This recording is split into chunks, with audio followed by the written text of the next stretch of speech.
하나님께서 우리에게 주신 말씀은 로마서 8장 31절로부터 33절까지 말씀입니다. 그런즉 이 일에 대하여 우리가 무슨 말 하리요? 만일 하나님이 우리를 위하시면 누가 우리를 대적하리요?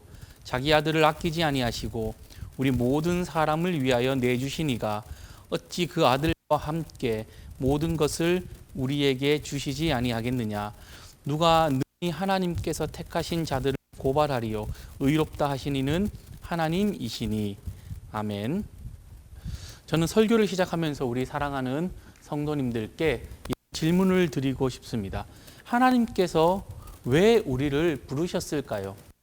성경의 곳곳에 보면은 하나님께서는 한 개인을 부르시는 장면들이 자주 나옵니다. 아담을 부르셨고, 아브라함을 부르셨고, 모세를 부르셨고, 여호수아를 부르셨고, 다윗을 부르셨고, 또한 베드로와 바울도 부르셨습니다. 하나님은 이런 장면들을 볼 때면은 누군가를 부르시는 것을 좋아하시는 것 같다라는 느낌을 받습니다. 그리고 그 부르심에 응답하는 한 개인을 하나님께서는 기뻐하시는 것 같습니다. 그런데 하나님은 그냥 아무런 이유 없이 한 개인을 부르시는 것 같지는 않으십니다. 하나님께서 누군가를 부르실 때에는 확실한 이유가 있습니다. 하나님은 어떤 이유로 이렇게 많은 신하들을 부르시고 계실까요? 간단하게는 한 개인, 부르시는 그 한 개인의 구원을 위해서 부르셨습니다. 그런데 한 개인이 하나님을 믿고 천국을 소유하는 그 한 가지 이유만으로는 부르신 것은 아닙니다. 오늘 사도 바울은 하나님께서 우리를 부르신 이유에 관한 이야기를 하고 있습니다. 하나님께서 우리를 부르신 이유는 하나님의 일을 맡기기 위해서입니다. 한 개인을 통해 세상 모든 사람들에게 구원을 허락하시기 위해서 우리를 부르십니다. 이것을 우리는 복음 증거라고 이야기합니다. 그래서 우리가 먼저 복음을 받았다라는 의미는 우리를 두렵게 하는 것입니다. 그것은 복음을 지켜내기 위한 투쟁을 의미하고 또한 복음을 빼앗기지 않기 위한 싸움을 의미하기 때문입니다. 이 복음이 얼마나 귀한지 복음을 가진 자에게 그것을 빼앗기 위해서 수단과 방법을 가리지 않습니다. 그렇기 때문에 마귀는 치열하게 우리에게 귀한 복음을 빼앗기 위해 대적하고 우리는 복음을 지켜내기 위해서 마귀를 대적하는 삶을 주님께서 우리를 부르실 그날까지 살게 되는 것, 살아야 하는 것입니다. 사실은 누군가를 대적하고 전쟁하는 삶, 내 삶이 전쟁과도 같다라는 것은 참 생각하기도 무서운 힘든 일인 것 같습니다. 그럼에도 불구하고 우리에게 위로와 소망이 되는 것은 우리가 이 일을 하나님의 부르심을 기꺼이 감당하려 할 때에 하나님께서 반드시 우리와 함께 하시기 때문입니다. 이 사실이 우리의 가장 큰 위로와 소망이 되는 것입니다. 심지어는 하나님께서 오늘 본문의 바울 사도를 통해서 어떤 말씀을 하시냐면은 하나님께서 우리와 함께 하실진데 자신의 모든 것을 걸어서 우리와 함께 하시겠다라고 말씀을 하십니다. 자신의 모든 것으로 우리와 함께 하시고 자신의 모든 것으로 우리를 도우시겠다라고 해서 확증하고 다시 말해서 우리가 복음의 삶, 복음을 위해서 투쟁하는 과정에 있다면은 우리 하나님께서는 기꺼이 우리를 위하여 하나님과 우리의 대적을 향하여 싸워주신다라는 이야기입니다. 여기서 바로 중요한 것이 무엇이냐면은 하나님의 부르심에 우리가 응답하게 되고, 그래서 하나님께서 허락하신 삶을 살아갈 때에 더 이상 우리의 삶이 나의 것이 아니라 주님의 삶을 대신 사는 것이고, 우리가 싸우는 것이 아니라 우리를 위해서 싸워 주신다는 것입니다. 이스라엘이 가나안 정복전을 펼칠 당시가 딱 그랬습니다. 여호수아 10장에 보면 자주 등장하는 표현이 하나 있습니다. 어떤 표현이냐면은 바로 여호와께서 이스라엘을 위하여 싸우신 고로라는 표현입니다. 당시에 이미 주변의 열국들은 도시국가를 형성하고 성벽을 쌓아 그런 강력한 체제를 갖춘 국가였습니다. 그런 적들을 상대로 이 이스라엘 백성들, 애굽에서 갓 나온 지 얼마 되지 않은 이 이스라엘 백성들이 그들을 상대하기에는 사실상 역부족이었습니다. 상당히 어려운 전투가 하나님께서 앞장서셔서 그들을 싸워주심으로, 그들을 대적하심으로 아주 쉽게 연승하는 그런 전쟁이 되었습니다. 하지만 하나님께서 대신 싸워주신다고 해서 이스라엘 백성들이 가만히 있었던 것은 아닙니다. 팔짱만 끼고 그냥 관전만 했던 것은 아니라는 거죠. 하나님께서 실제로 함께 하실 테니 하나님의 말씀을 붙잡고 나아가서 싸우라 그럴 때에 백성들이 창칼을 가지고 때로는 항아리와 횃불을 가지고 하나님의 말씀을 믿으며 그런 적진을 향해서 달려갈 때에 그런 과정 가운데 하나님께서 기적적인 역사가 일어나게 해주셨던 것입니다. 하나님께서는 이스라엘 백성들을 부르셨고 이스라엘 백성들은 하나님의 부름에 응답했고 이 응답했을 때에 하나님의 개입이 이루어졌던 것입니다. 그리고 하나님의 개입으로 말미암아 그들의 앞길들, 그들의 앞에 펼쳐진 모든 전쟁들을 승리로 이끌어낼 수 있습니다.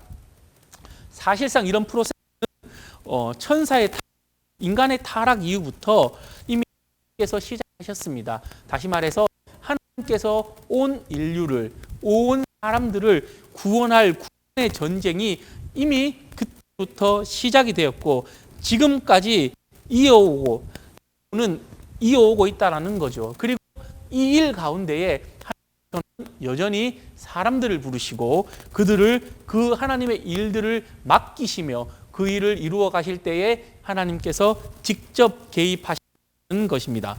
이것을 신약에서 무엇이라고 표현을 하냐면은 임마누엘이라고 표현합니다. 하나님께서 우리와 함께 하신다라는 의미입니다. 그러므로 우리가 오는 것이 아니에요. 우리가 오게 될 때에 그가 우리를 위해서 싸우는 것입니다. 다시 말해서 그의 싸움은 그의 열심이고 그의 성실이고 함께 하심입니다. 물론 이 과정에서 이 과정 즉 세상 하나님의 역사의 과정, 사람을 부르시고 사람을 세우시고 사람을 도우셔서 이 사람이 하나님의 일을 위해서 전쟁을 하게 되는 영적인 투쟁을 하게 되는 이 과정에서 사람의 믿음, 우리의 믿음 없음으로 말미암아 때때로 시험들 때가 있습니다. 그럼에도 불구하고 우리가 결코 할 이유가 없는 것은 하나님은 자신의 모든 것, 시는 임마누엘이라는 표현을 제가 말씀을 드렸는데 하시기 때문인데 시편 118편 6절은 이것을 무엇이라고 하냐면은 여호와가 내 편이 되어 주신다라고 표현을 하고 있습니다.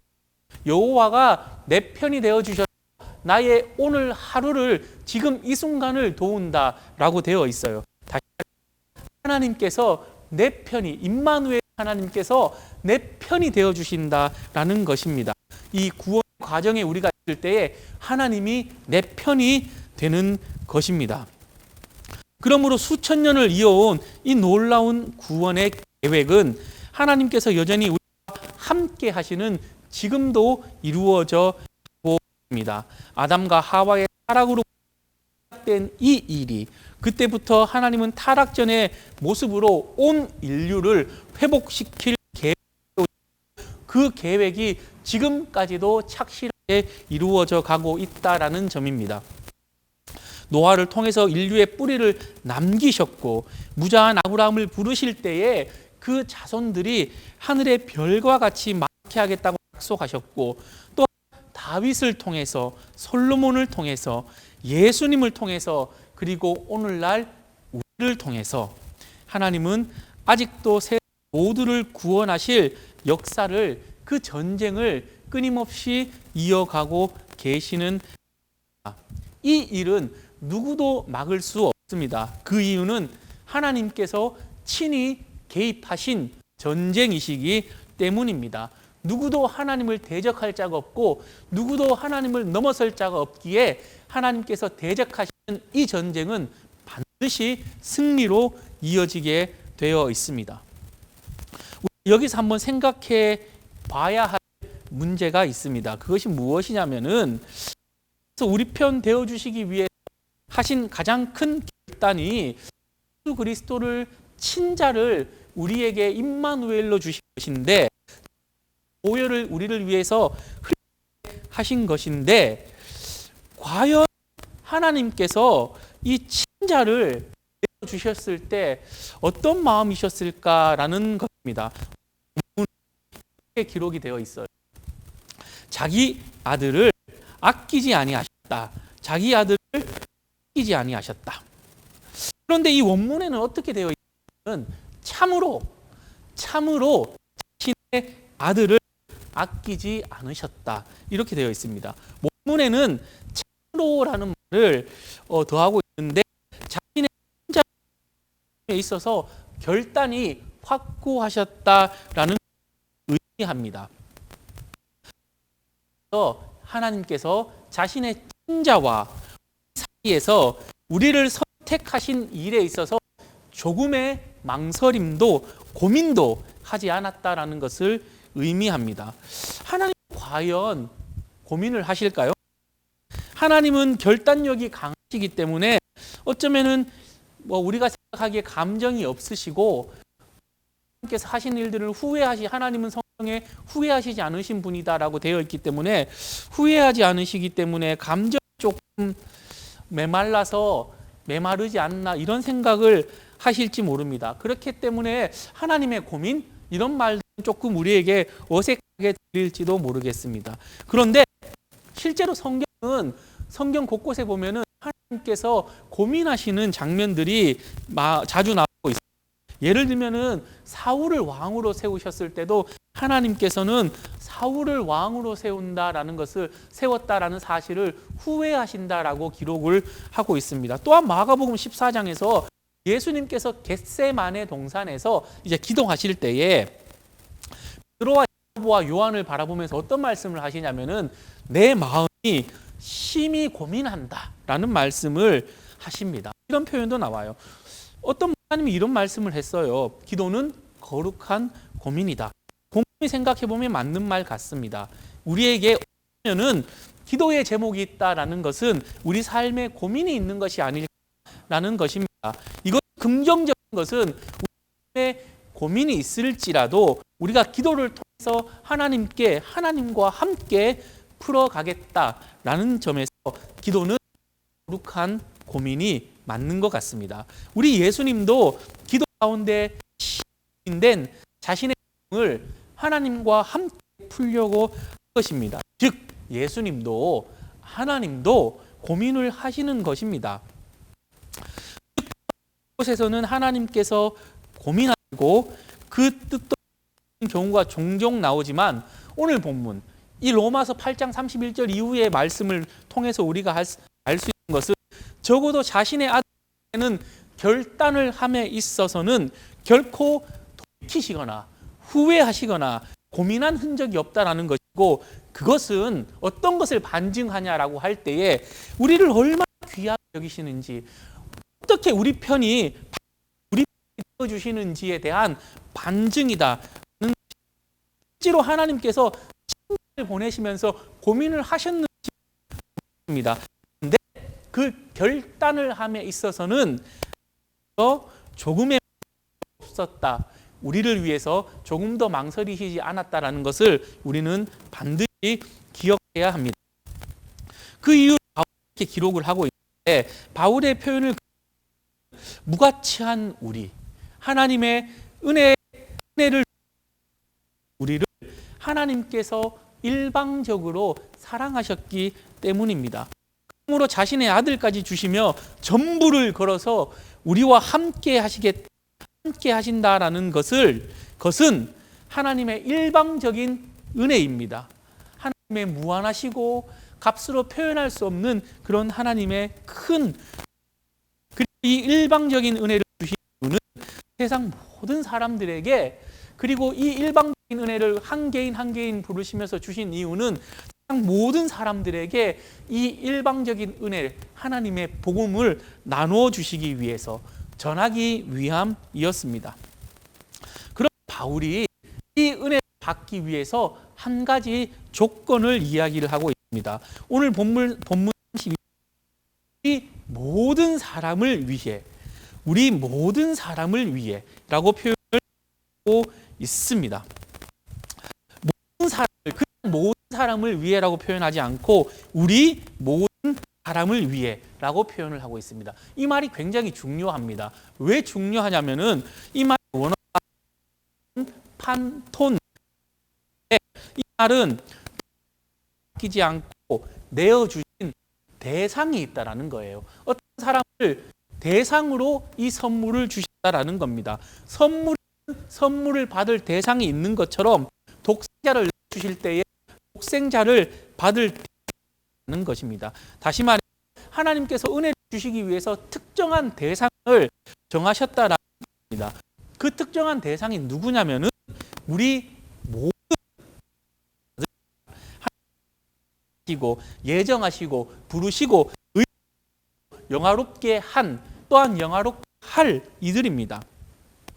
다시 말해서 하나님 은혜를 받는 한 조건, 표현 그대로는 예수 그리스도의 공로에 의해서 하나님의 양자가 된 것입니다.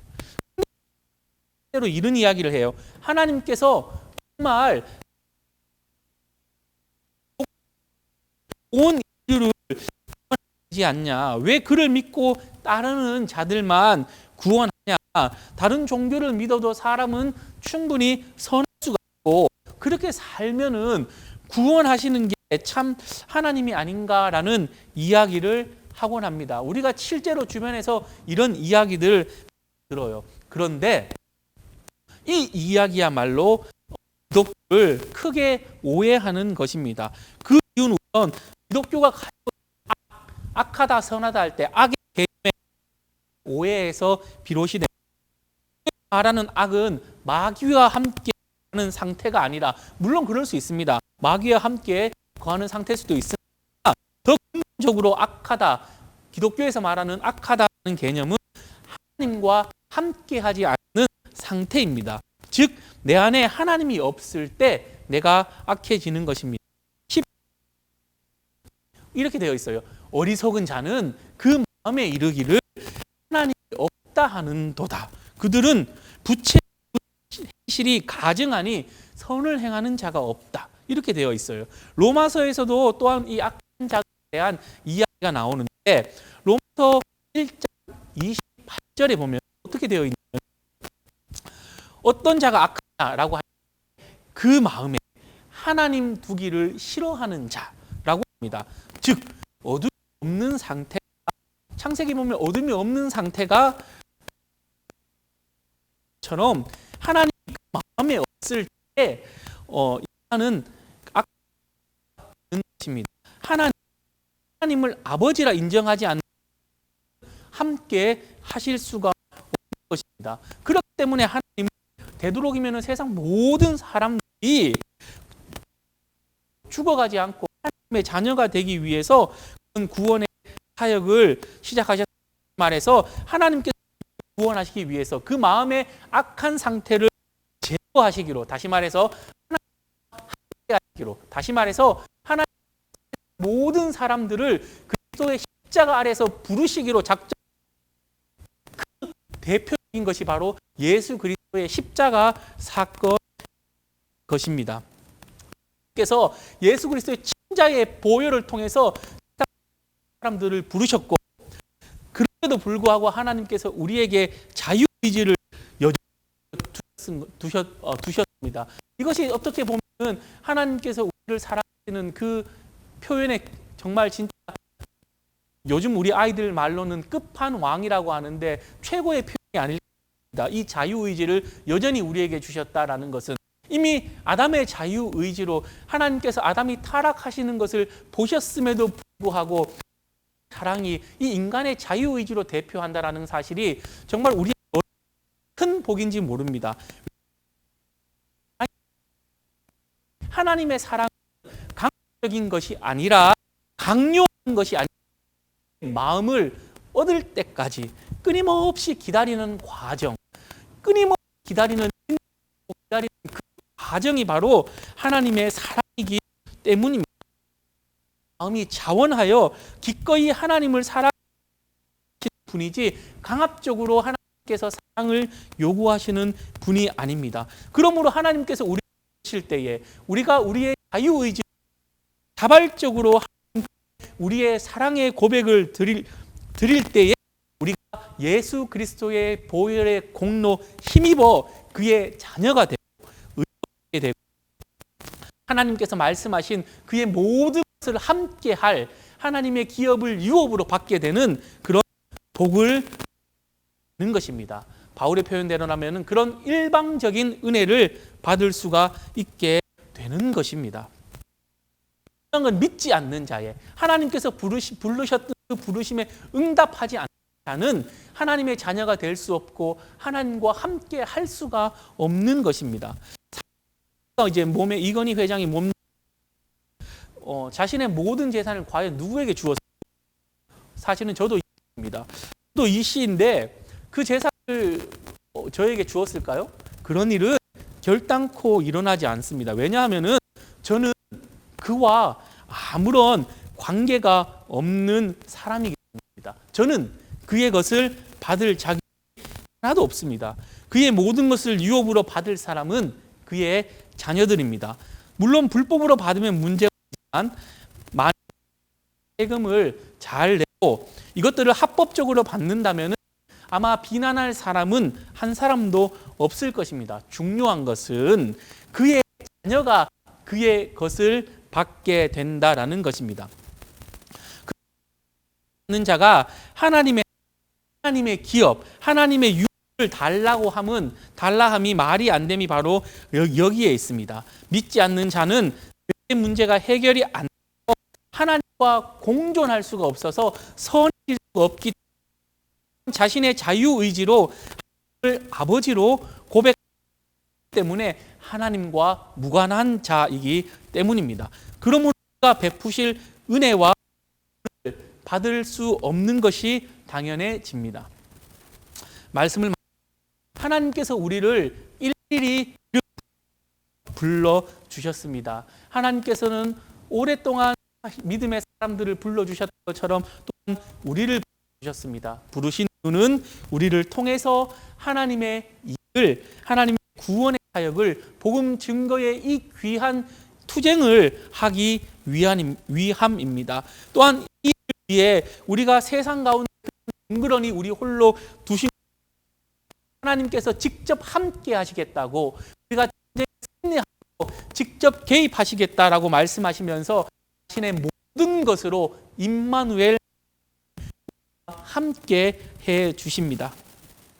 그렇기 때문에 우리 세상을 사는 동안 우리에게 어려움, 힘듦, 이런 거룩한 고민들을 하나님 앞에 기도하고 내어놓을 때에 하나님의 개입을 통해서 우리가 하나님의 많은 은혜들을 받아 누릴 수 있게 됩니다.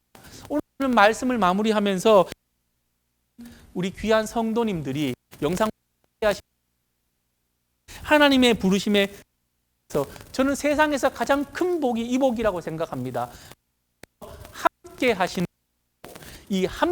복을 받으시는 귀한 성도님 되시기를 주님의 이름으로 축원합니다. 함께 기도하시겠습니다. 하나님 참 감사합니다. 우리가 하나님께서 함께 하시는 복을 받아 누리기를 소망합니다. 우리가 주님의 부르심에 응답할 때에 우리가 하나님께서 함께 하시는 복을 받아 누릴 수 있습니다. 우리가 부르심에 기꺼이 우리의 사랑하는 마음을 내어놓으며 응답하며 하나님과 함께 복을 받아 누릴 수 있도록 성령께서 함께하여 주시옵소서. 감사하신 예수님의 이름으로 기도 올리옵나이다. 아멘.